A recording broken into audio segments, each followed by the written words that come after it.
Hindi mawawala sa mga tao ang maging conscious sa kanilang hitsura, lalo na kapag nasa labas na ito ng bahay.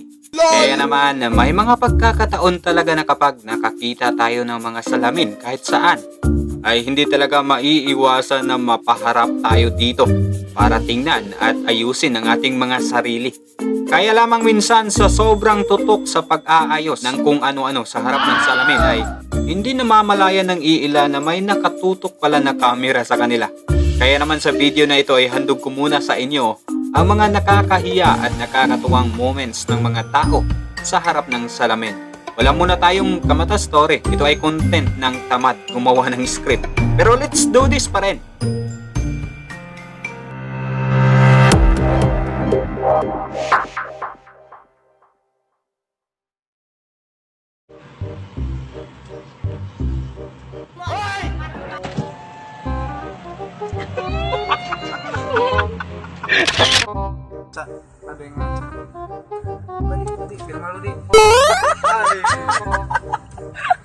Ma, eh.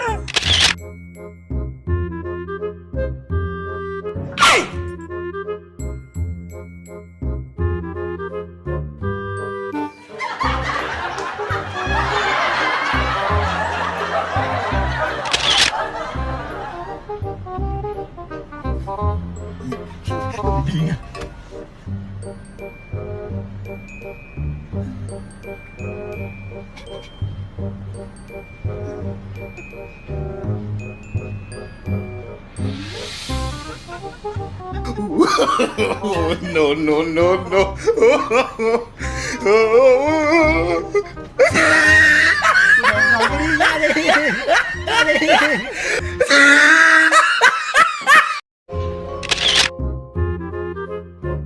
Ginagawa mo.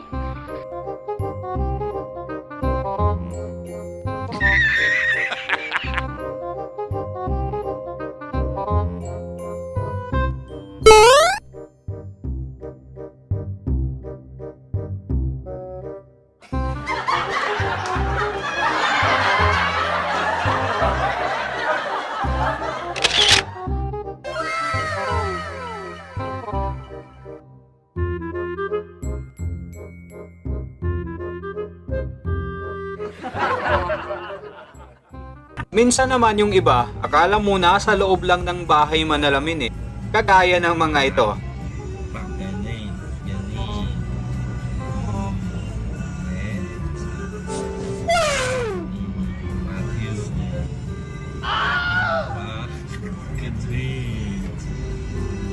Grabe ka! Wala po tayo. Ay po tayo.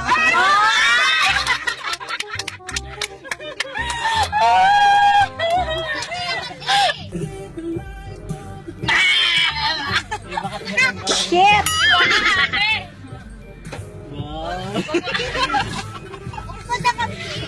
Huwag mo kami dyan. Huwag mo matukang sa kapon. Lalaman din sa papayaran. Oh no! Ay! Panawin ko! Kapagay ko! Oh my God! May pagkakataon din naman na pasimpleng inayos lamang ang mga sarili para masigurong walang nagbago sa plano.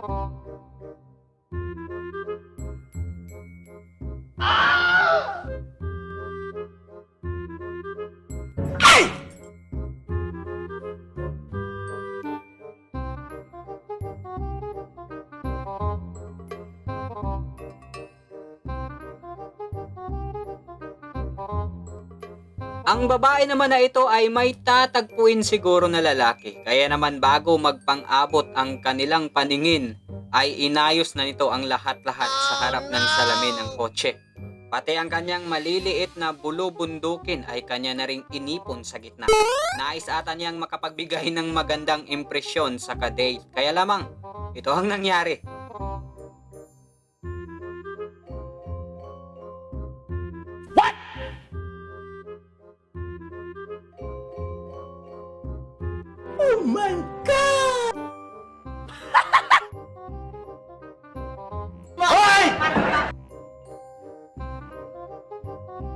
Jackson knew.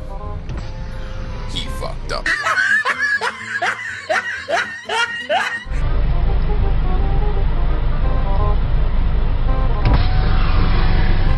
NANI?!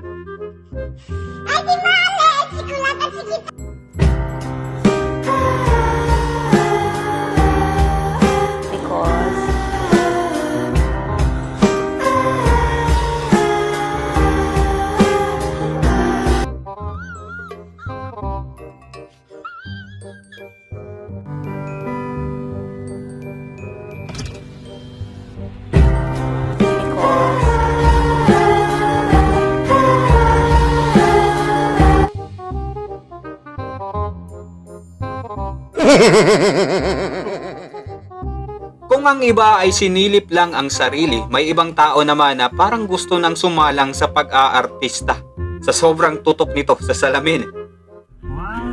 Ginagawa mo.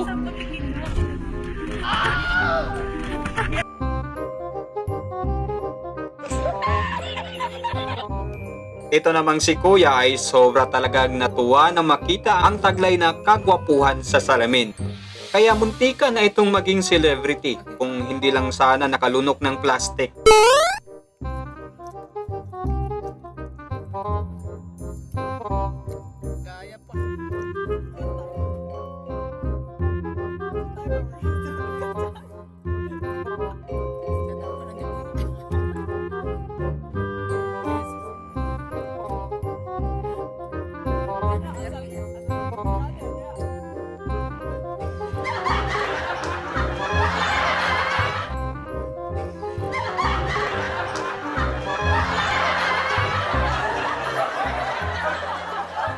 Shit! Ayun na nga ang mga nakakatuwang mga kaganapan sa harap ng salamin ng mga tao. Alin ba sa mga iyon ang talagang nakakahiya para sa inyo pero nakakatuwa naman?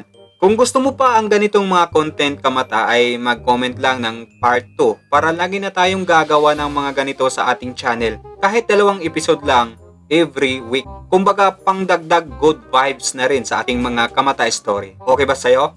This is Leon Mata, hanggang dito na lang. Salamat ta!